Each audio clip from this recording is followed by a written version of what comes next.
is in crisis. And people are looking for hope and answers. Thai PBS World is there with you with the best minds of the day. Join us on Thai PBS World tonight, every weekdays at 7 p.m. Thai PBS World, we bring Thailand to the world. Swadika, very good evening and welcome to our 7 o'clock news with Thai PBS World tonight. I'm Nad Bunag. And good evening, I'm Tep Chai Yong. And tonight we begin with politics then. Because finally the parliament today began to debate on the long-awaited issue that many people believe that is the biggest challenge facing Thai politics, that is amending of the constitution. And many people believe that the outcome of the exercise, that means if the constitution gets amended, would pave the way for major political changes in the country. The debate centers on 6 motions seeking to amend the current constitution, which was promulgated while Dimitri was still in power in 2017. While differing in details, the motions all aim to put an end to what is seen as the legacy of the military dictatorship enshrined in the constitution. The main target is the role of the Senate in appointing the Prime Minister. 2 particular motions proposed separately by the government and opposition parties call for the setting up of a body known as People's Constitution Drafting Assembly to write a totally new constitution. It mirrors a similar body set up to draft the 1997 constitution, which later came to be recognized as Thailand's most democratic constitution. The assembly then was composed of representatives selected from people from various walks of life. And Sompong Amanviwat of Pheu Thai Party, and who is the leader of the opposition bloc, today said the current constitution contains many undemocratic elements that retain the power of the military junta that seized power in 2014. Among them is the power of the unelected Senate in appointing the Prime Minister and in blocking the amendments to the Constitution. He also pointed out the article in the Constitution which retroactively legitimizes all the executive orders and actions by the National Council for Peace and Order, the name of the military junta. And meanwhile, Virat Ratana Seth of Palang Pracharat, the chief whip of the government parties, also pointed out many flaws in the current constitution, which he said constitute the main cause of the ongoing political conflicts.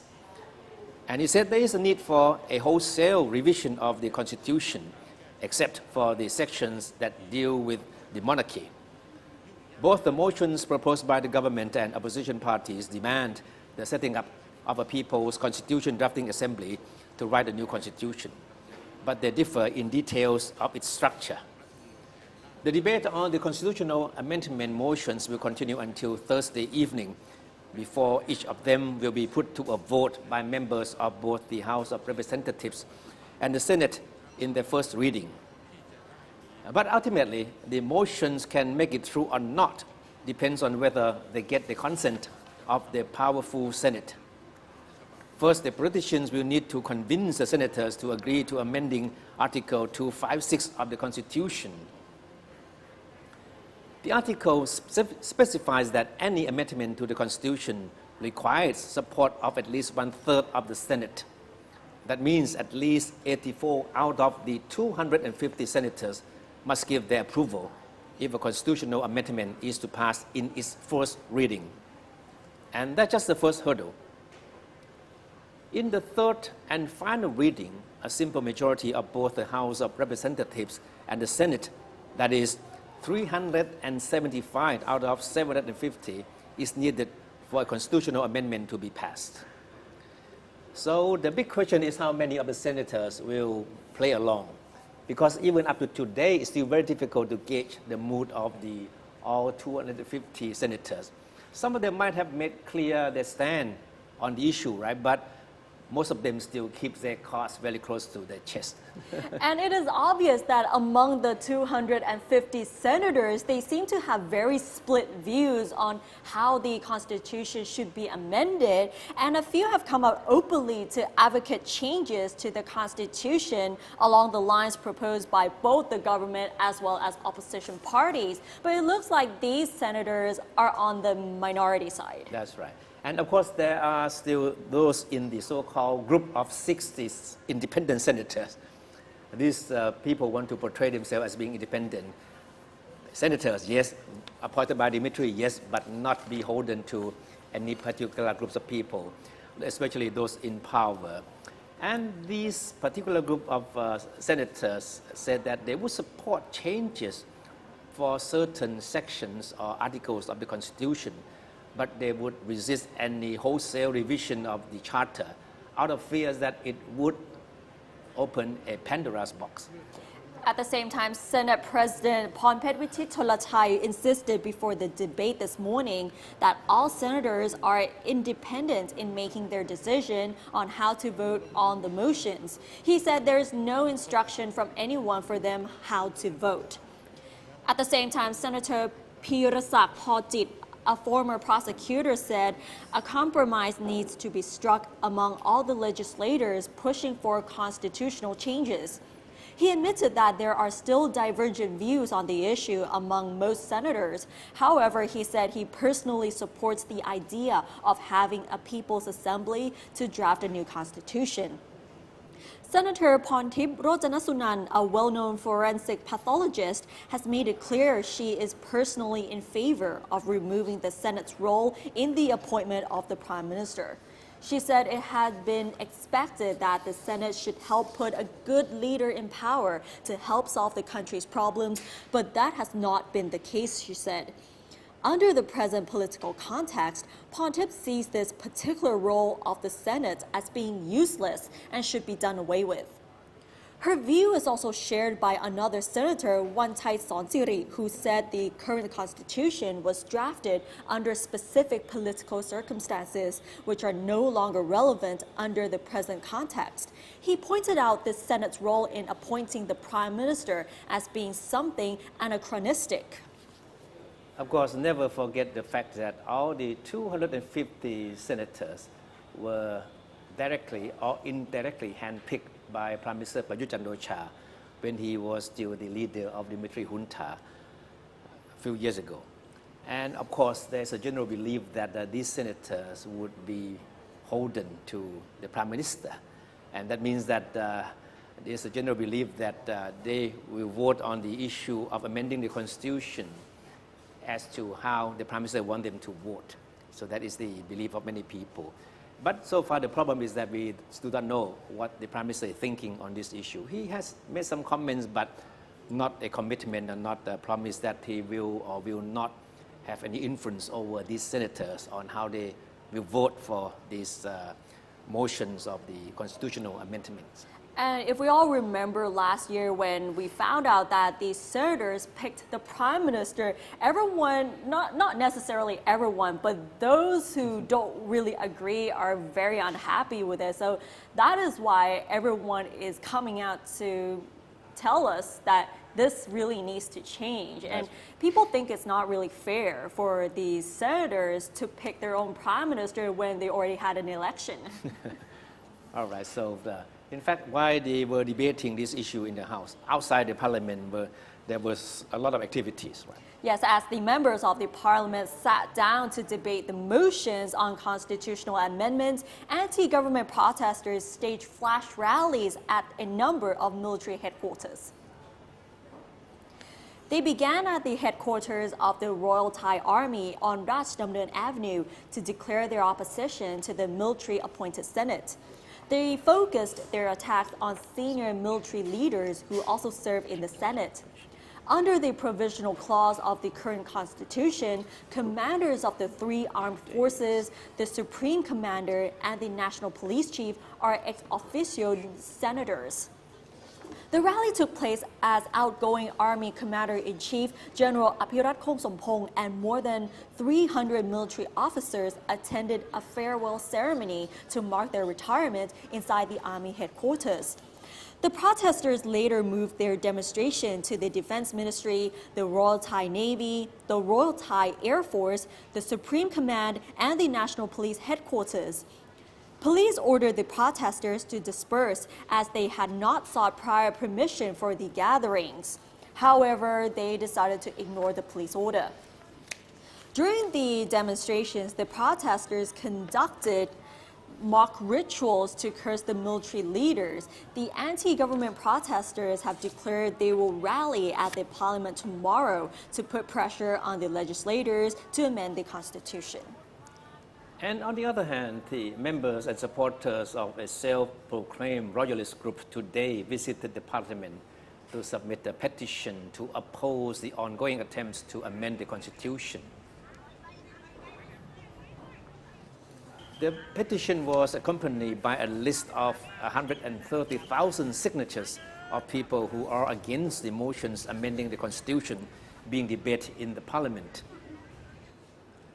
Thai Party leader Varongdet Kitvikrom, a veteran politician and a former MP, said the current constitution was approved by as many as 16 million people in a referendum in 2017. So the will of the people should be respected. Besides, he said the process of amending the constitution would also require a referendum, which would cost taxpayers as much as 15 billion baht. The petition was received by Supachai Somjaran, the Deputy Speaker of the Senate. And yesterday, a non-governmental human rights group submitted its version of a new constitution to the parliament. However, the document known as People's Constitution, presented by the Internet Dialogue on Law Reform or iLaw, was not taken up by the House today. House Speaker Chonlik Pai said the signatures of the people signing in support of the draft constitution submitted by iLaw need to be verified. He suggested that it could be considered in the next House session in November. The so-called People's Constitution calls for the Senate to come from direct elections and for the Prime Minister to be an elected MP. So now we have quite a number of versions of constitutional amendment, right? In the House debate today, 6 of them were taken up. So 6 of them, 2 of the 6 were proposed by the government and the opposition parties, and the other 4 were submitted individually by different parties. So the House, after debates today and tomorrow, we have to decide how to handle these 6. So according to the procedure agreed upon by the members of the parliament, after 2 days of debate, each of the motions will be individually put to a vote. So that means that by midnight tomorrow, the vote on these 6 motions should be completed. And then after that, I mean, in the later process, they will decide how to handle the 6. Will they merge them together or will they deal with them separately? Yeah. So we'll see what happens tomorrow then. Okay. All right, so we will wait and see how the things will turn out in the debate. And as far as we heard the debate today, things were quite heated because the opposition MPs used the debate as another occasion to fire up the House by attacking the Prime Minister, accusing him of using the Senate as the power base to prop himself up. Yeah. Right. And what else do we have today? And just so you know, these are the stories we've also been following. Thailand recorded 3 new cases of COVID-19 today. 2 of them are returnees from Japan and another came back from France. All of the new infections are now under state quarantine. The new cases raised the total number of infections to 3,514, with 2 new recoveries and no new fatalities. The governor of Kanchanaburi province has ordered the closure of the border checkpoint at the Three Pagoda Pass in Sangkhlaburi district to prevent the spread of COVID-19 into Thailand from Myanmar, which is experiencing a second wave of infections. The violation of the border shutdown order is subject to 2 years imprisonment and/or a fine of not exceeding 40,000 baht. A large school located close to the parliament will close on Thursday to avoid disruption from a planned pro-democracy protest. Rachinibon School announced that police asked it to close to protect students and avoid traffic problems during Thursday's rally at the parliament by the Free People Movement. The school will compensate for the unscheduled closure by holding extra lessons. The Social Security Office said today that it has invested up to 505 million baht in Sipanwa Hospitality Real Estate Investment Trust since 2013, confirming that the investment has earned 6% in returns. Netizens had criticized the Social Security Office for holding a large stake in Sipanwa Hotel in Phuket, which they claimed was encroaching on forest reserves. They also questioned the investment procedures followed by the Social Security Fund and its authority in making investment decisions. And tonight we will continue to discuss the aftermath of the mass rally at Sanam Luang over the weekend. The protest organizers believe that it was a victory for the students and people seeking political changes. And tomorrow, as promised, the students will again rally, but this time at the parliament. It would be the biggest political rally at the new location of the parliament. And of course, the big question is what will follow after tomorrow's rally. And tonight we have a special guest that has been closely following the activities of the student protesters, and of course we should be able to find out some answers tonight. Definitely, and right now we have Dr. Ekapan Pintawanit, who's the acting director at Mahidol University's Institute of Human Rights and Peace Studies. Thank you so much for joining us today. Thank you once again for being with us. So the protesters declared the Sanam Luang rally to be a victory. Yep. But in your point of view, I mean, can it be considered a victory for the students and the rally organizers? The thing is, like, when the demonstrators achieve certain targets, and of course, like, they always could be able to claim that is the victory. Of course, it's not the victory saying that our society has changed, but at least to reach certain target of the demonstration, so then it is justifiable that they claim for the victory. And the thing is, like, I believe that one of the most successful thing, not just only for the students and the protesters, but also with the policemen who have been trying to, making security for them. It is a really victory for everyone, because like the demonstration has been passing through without any irregularity of during the period of time. So both sides deserve credit for having the whole thing end peacefully. Yeah, everyone has done very good. No, but what you think was the strongest message that came out of the rally? How you call that? Like, the highlight was the time when the demonstrator put the plaque, a newly designed plaque, onto Sanam Luang area, and actually it's becoming a stepping stone to say that maybe it is the message that the plaque that has been disappearing, like the 1932 plaque was disappeared, and then maybe this is another a new symbolic, and actually it has been gone viral in the social media. So then, so it was sort of a symbolic revival of the spirit of the 1932 revolution. That could be. that could be. But for people who may not be familiar with that historical event, how do you think they would perceive this ritual? I got several messages from those who are not very keen on the movement, and they were asking me whether what is the significance of this. So then there are certain ways to explain. Of course, like 1932, the plug that was marked in 1932 was like the mark of the change from the absolute monarchy to the constitutional monarchy, and it has been the system that our country has been used to govern our country since then. And then, of course, there are so many, how you call that, interruption of our democracy during these 88 years after 1932. But the thing is, like, the plaque has been still the symbolic almost every year in June 24th, like we are still recall the incident by, like using that plaque as a symbolic. And when the plaque was disappeared, it's still mysterious of how it is disappeared or how it was disappeared. So then the third generation of plaque may be marking some significance for those who believe in this phenomenon.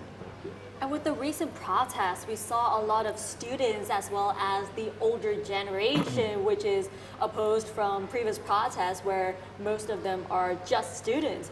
What are your thoughts on this? Is this a good sign that we're seeing students and the older generation coming together in the recent one? The thing is, like, I think you mean about the red shirt. Yeah, there was a visible presence of red shirt people. Yeah. The thing is, like, as I mentioned last time, that demonstration always needs to call for the alliance. And then when there are more interested people who share the same value and come to participate in the demonstration, I think this is very normal. And the new dimension of the mature and adult groups that mostly that the red shirts also have some kind of the dynamic and some changes, a lot more creative way of entertaining has been added on in their activity. So then the atmosphere, it brings in a little bit more friendly atmosphere to the big group of the demonstration as a whole. What do you think of the criticisms that the students might have crossed the line by talking about the monarchy issues with the language that people may find to be very offensive, and then trying to submit the demands to the Privy Council and doing all those things at Sanam Luang and with the Royal Grand Palace in the background? There are a couple of things implied here. The first thing is that about like having the demonstration at Sanam Luang and having the Royal Palace in the background. I think this is not the first time in Thai history. Sanam Luang has been used for the demonstration for several occasions, and even apart from the royal ceremonies, there are a lot of public activities have been used Sanam Luang. At certain point, it was a market sometimes.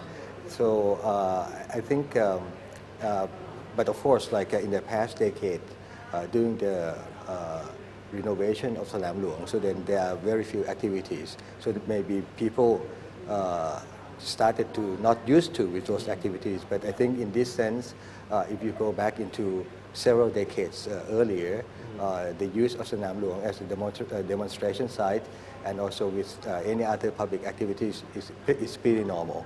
So having the Royal Palace background is just, it's beautiful actually. But for the other two things, it's about like the escalation of the language they use. The language that they use. This is the thing that I concern. I always insist that we are capable to discuss about the monarchy because the monarchy is the biggest, the most important institution in Thai society, in Thai culture. But to criticize or to talk about the monarchy, we might have to mind the language that we use, because like we have to understand that there are people who who are very keen and respect the monarchy, and of course, like traditionally, people are getting used to with the respect to the monarchy. So then, if they have to listen to those words that might be irritating their feelings, so then I think the demonstrators or the leaders of the demonstrators have to consider this. As I mentioned, that having the demonstration means to seek for the alliance. So it means that if you use the language that might be irritating some groups of people, so that it is going to be very difficult to call for the alliance in the future. But do you think the student leaders, especially those who went on stage and made very, very strong demands, do they really care about the feedbacks that they have received? I think they do care. I mean, I don't really know them very closely, but I think people care. But the thing is, like sometimes when we consider, our activity is as the righteousness, with certain righteousness. So then, self-criticism needs to be applied in order to understand this kinds of circumstances, because otherwise we will hypocrite ourselves that what we have done is already just and justified. And with the political views of younger students, would you say that their views are really their own, or are they still influenced by their older family members or people around them? The thing is, like, there are several dimensions of that. The thing is, of course, like from the circumstances that they claim that they have been oppressed, at least during the past 7 years after the coup, 2014 coup. That could come out from what they really feel. But of course, there are certain influences from what they have learned from the experiences of the people in the past. So it's the mix between I cannot say that people grown up without any influences.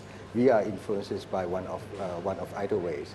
But the thing is, like, what they are trying to address is about the requirement of having freedom in this society, and trying to make this society become more democratic. You know, whether or not we agree with their stance or their demands is one thing, right? But the fact that they are putting the future on the line by touching on this very sensitive issue and then challenging the establishment, and now facing the legal consequences. They're facing criminal charges now. Okay. Do you have any idea what goes on in their mind, that knowing that what they're doing will land them in this kind of problems? At a certain point, I believe that when people are hungry for freedom, and then of course, like there are costs of freedom, and then at a certain point, the other causes are worst in order to exchange the freedom. Maybe this is what I assume that this is what they believe in. But the thing is, like, there are, because yesterday I was facilitating one dialogue between the two polars of the beliefs, especially the leaders of the youth. I found that there are certain significant issues related to the beliefs of among those groups. The thing is, like, we are, I mean, everyone, like the demonstrators, and of course for us, we are trying to pursue more democratic society. And the thing is, like, when we talk about the structure of the society, sometimes we forgot to look at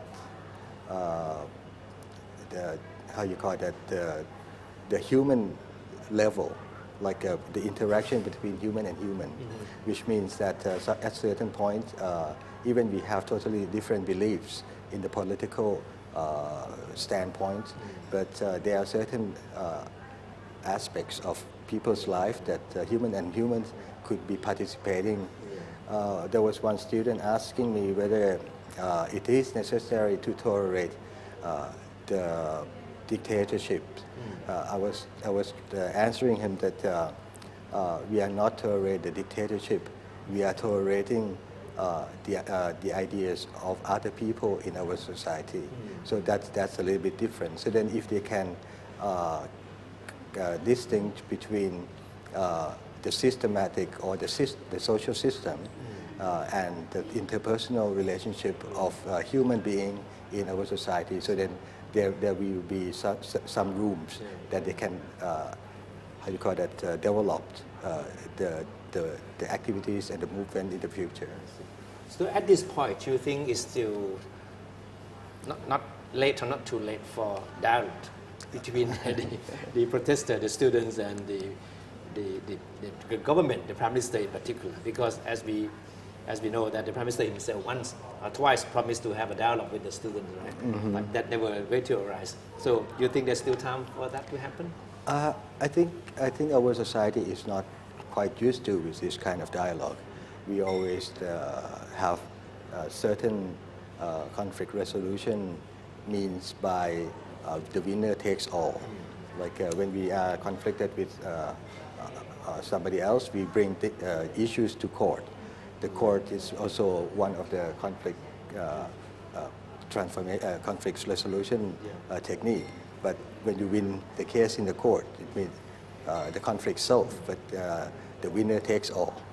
But we are not used to with like a certain mechanisms that the stakeholders in the conflict are working together and helping each other in order to decide for the solution that is acceptable for all the parties involved. You know, by rallying at Sanam Luang and then submitting the 10-point demand to the Privy Council to demand reform of the monarchy, my reading is that the student leaders might have played all their cards. Do you think they still have anything left that they can really work on and do? The thing is like, I think to present the demands to the Privy Council is, I think just only the symbolic, because like systematically, the Privy Council has nothing to do with all those demands. If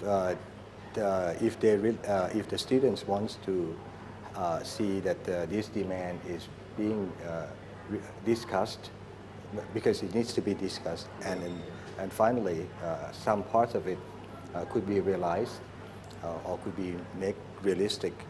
It means that it has to pass through several legitimate regulations, for example, like amending of the constitution or redrafting or drafting of the new constitution, which is the channel that they could pursue in order to make this thing realistic.